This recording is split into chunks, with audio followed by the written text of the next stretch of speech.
Yeah. Yeah. God, they don't make these go as high anymore. Well, these are the fire eyes. We don't even have So these. what referred to me about well, that shaky. How you describe it? Right.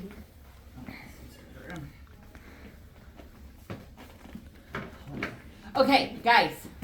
Okay. Everybody see here. Okay, when we're putting a patient up in stirrups, we don't do it till right before the procedure starts, but I want to go over it as a procedure unto itself. Okay, positioning the patient. Our patient should be centered on the bed. Their tushy is positioned so that their tailbone is just above the little cutout in the bed. Ladies, y'all know what I'm talking about. Gentlemen, step up, take a look. This is what the cutout's for if you did not know. Tailbone. We want the patient's tailbone right on the edge of that, okay? Because we're doing a GYN procedure, when we put them up in the air, that means there will be no cushion under the vagina, which is what doctor's looking for so they have room to work, right? They said, the ladies, you're all familiar. Gentlemen, if you want to know more, ask the women in your life. I'm sure they would love to regale you. Anesthesia's in charge. This bed is not assembled properly. We should take the head off, move the head to the foot, so there would be foot support for the patient. Our hydraulics are not great on our beds, okay? They're used, so we don't have you guys raise and lower everything all the time. We'll get them into position and we will leave them in position, okay? Are they under already when you pull them to the? We have the bed would be properly assembled before they moved in. We would not have the stirrups on the bed. They would be across on a table waiting to be put on the bed. If it was an emergency situation, there is a way, and we'll show y'all how to do this later. You could put this one down and have one on and ready to go, but you can't pull the gurney up with these attachments. Actually, let me come over there. I'm going to show them the attachments. Sorry, I forgot about all that. It's been a while since I've done this one.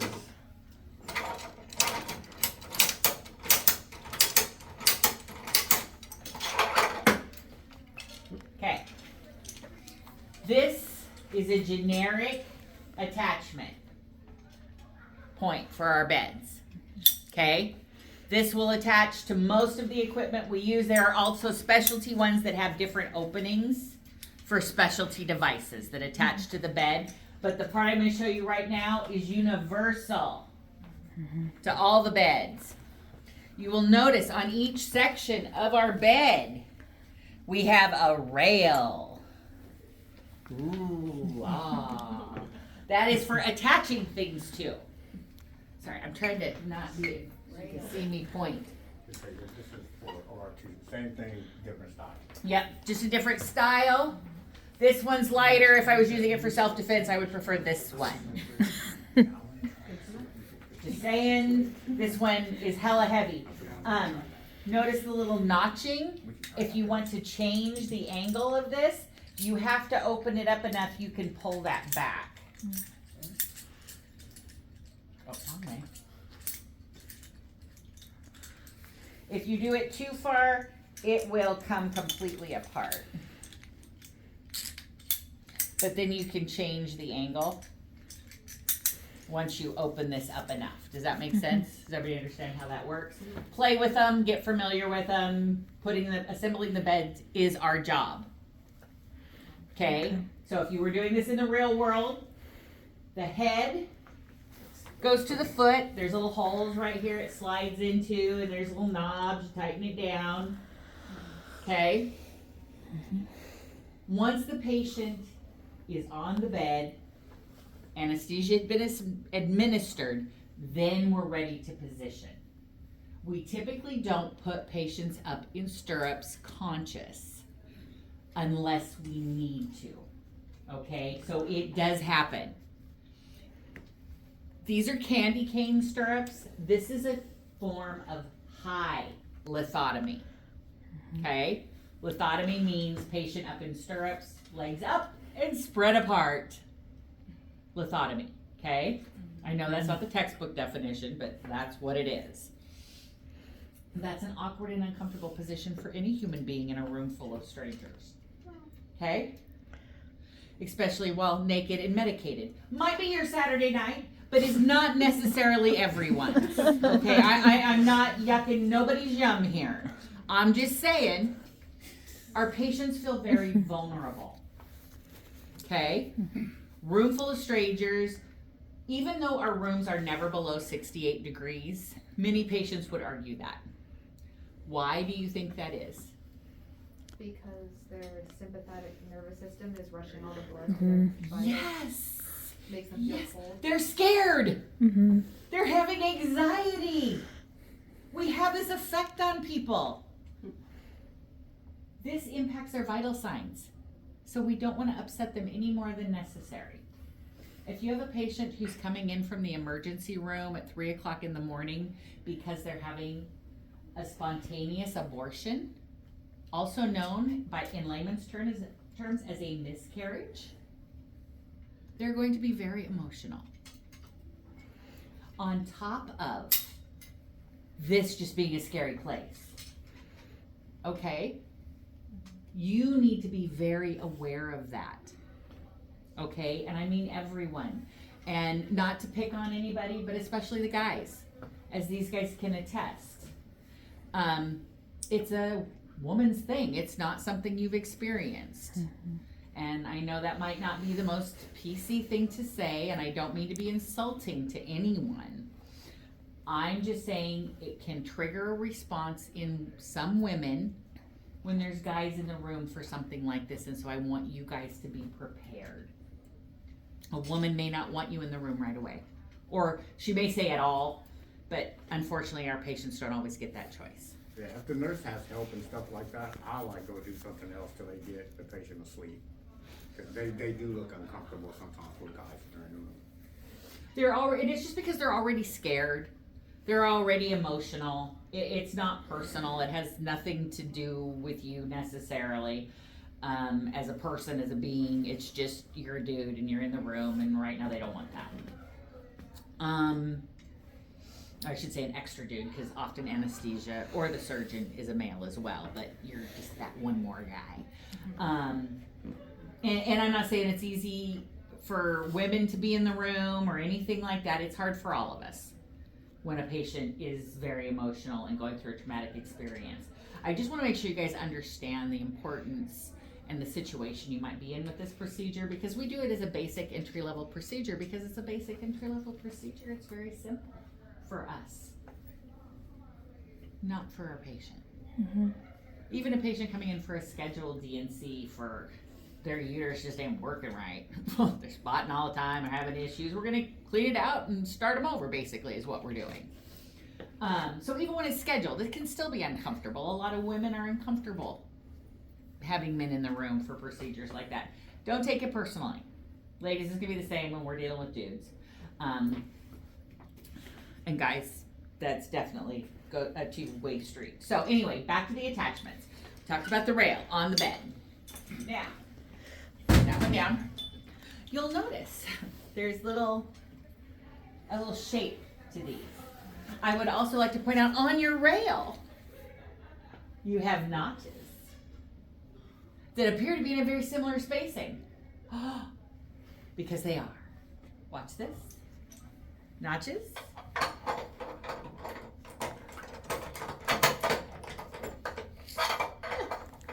Just gonna get it upside down. Yep, there we go. Are we being timed? Not on this this. part. Okay. Because you never know which ones you're gonna get. Some fit better than others. Some have been dropped a few 100,000 times. You know, Oh. sometimes you gotta jiggle them a little, but they go on. But once they're on, they slide, so we can position them anywhere we want them. For this procedure, we want them on the middle section of the bed, the body section, right? And we want them all the way down. All the way at the end of that rail. Not on this rail, because we're gonna put the foot down. We're gonna drop the foot of the bed, so this rail will be perpendicular to the floor. So this rail, both sides. This one though, if this were the real world and we're bringing our patient in on a gurney, you can't put this one on until after the patient's on the bed. because otherwise that's as close as your gurney can get.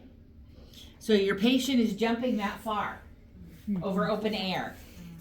And this might be Grandma Moses on the bed. She could be 98 years old. She can't jump that far. She can't. And it's going to scare her if we try and drag her across it. So this one goes on after the patient is on the bed, right? Are you sterile when you're Is this sterile? Surgically clean. surgically clean? Is that surgically clean? No. No. So when I'm so just, whenever you I've done my morning scrub okay. and I'm in the room, setting up my room, just like you are right now. Okay. So it's not considered contaminated at all whenever. Okay. For something to be contaminated, it has to be sterile. Okay? Okay. You guys, this is the kind of stuff right now. That's an acceptable question. Next quarter, that's not an acceptable question. You should be able to tell me immediately. And that's what you need to start questioning yourself. So I'm glad you're asking now, because you should all be asking, is anything in this process sterile? As long as it's not, we're good to go. Taking this off, you'll want to wear gloves, because there could be blood on it, because we haven't cleaned it yet. But putting everything on, everything should already be wiped down and clean, and so you don't have to worry about that. Okay, so we get our, yes. Because these come off and like you said, they get dirty, do those go to sterile processing No. or do we? That's what I was just about to ask. Well, you might clean them if you're in the room turning over. Our PSAs usually are the ones who clean that kind of stuff. Okay. If it was like dripping blood, which would be, okay, just so you guys know, there's not that much blood spilled in the OR. I know, it's Not usually. crazy. We have discovered that the patients do better when we keep it in their body. So, that's our goal. Most cases are not half as bloody as you think they're going to be. Okay, so if this gets all bloody, we've had a bad day.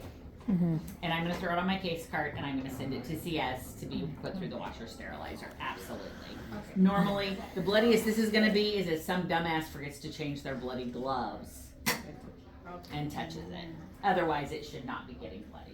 But for cleaning, it's just a disinfectant. We wipe everything down. Okay. We wipe everything down. Okay, so once these are on, we're gonna put them up like this. Go ahead, Jean. Now, since this one's on, and you guys, ours are bent, that's why they were donated. They're not perfectly straight, but you would want them at a right angle to the bed, down here. And if they were straight, then you make sure they're lined up with the other one, and the angle up here should mirror. We can adjust all of that. These come off.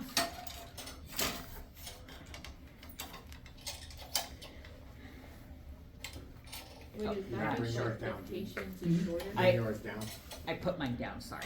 So is that, like, it comes off as like a patient is shorter, like your weight? No, that we want them way up in the air. Because we're gonna be here. Depending on the leg length. So, like, Yeah, yeah. Okay, Where's To your a goggles? point, but most of them, Where are your goggles? in the classroom. You need Go to get 'em. grab Busted. yeah, I looked at her and I knew something wasn't right. We rarely adjust these up and down, Okay. but some docs may want them angled a little differently, so we rotate them, but usually they're pretty much straight on. When it comes time to position the patient, they're under anesthesia. Circulators on one side, another warm body, maybe us on the other side, but it takes two people's required. We wait for, would you like to be anesthesia? Sure. Please? We're ready. Got Okay. Put her up. Together? Now. We bring her legs up together. Why would we need to bring her legs up together? Watch how Gene puts his on. The amputee side isn't quite the same. Why do we need to bring the legs up together? What happens when Send we, it down. If you do one at a time, the patient might shift. it's not actually the shifting we're concerned about. What is happening to the physiology of our patient when we raise both of their legs? The way the blood is moving. So what's happening to their heart rate? It's going Decreasing. It's decreasing, but pressures are going up. Okay, so that's why we do it together, evenly. Same thing when we take them down. We wait for anesthesia. They're monitoring the patient for those changes. We lower the legs together because if we just throw their legs down, which I'm not saying there's not times that doesn't happen, but it is not the preferred, the patient's gonna desat because all the blood's gonna rush back to their legs. And we're gonna have low pressure and high heart rate. Okay, so it's really, really important that we all work as a team when we're moving the patient. And this is not the only position change where that's a big deal. At that point, you wanna grab the buckies and the pad. So what Jean has here, this metal carbon fiber part is the bucky. There's a whole series of buckies, and what that allows for is we can put a flat plate x-ray under our patient. Okay. And those are buckies. But if we lower the foot with the buckies on there, it will fall off and break your toe because it is made out of carbon fiber. So take it off before we lower the table. Go ahead. We want to make sure our patient's fingers are nowhere near the hydraulics.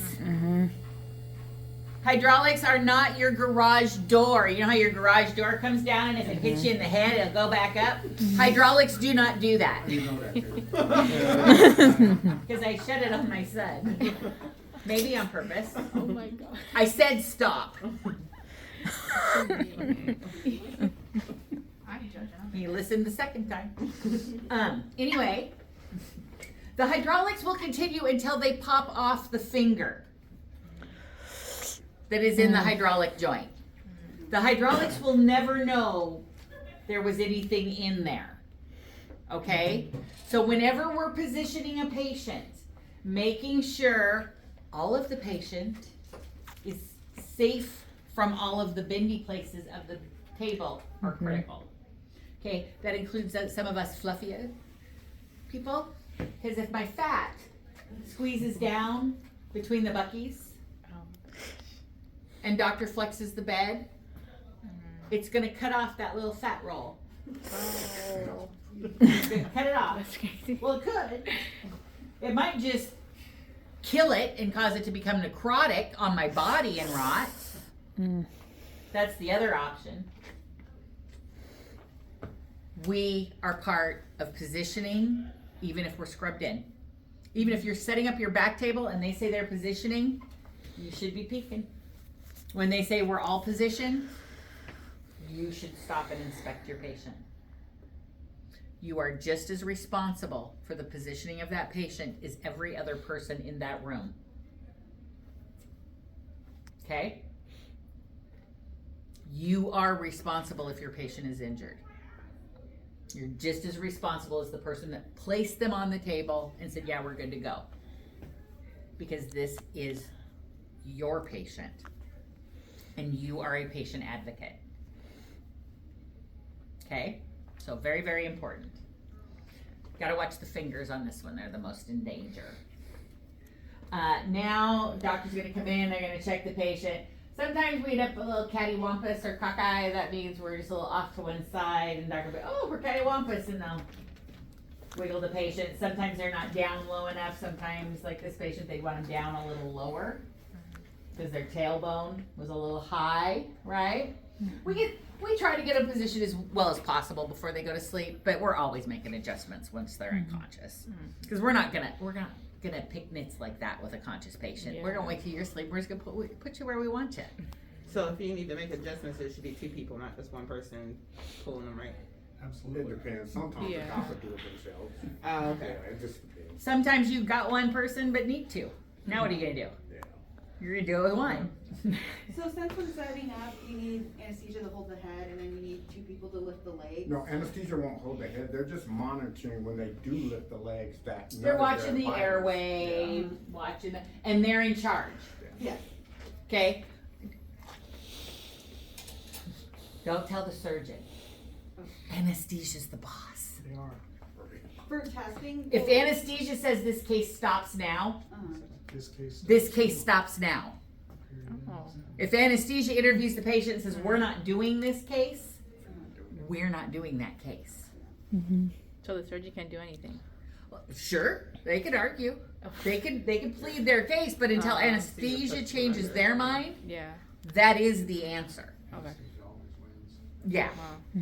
And I'm not saying there's not times they don't compromise where anesthesia's like, no. And doc's like, well, what do I got to do? And anesthesia's, well, you get their pressure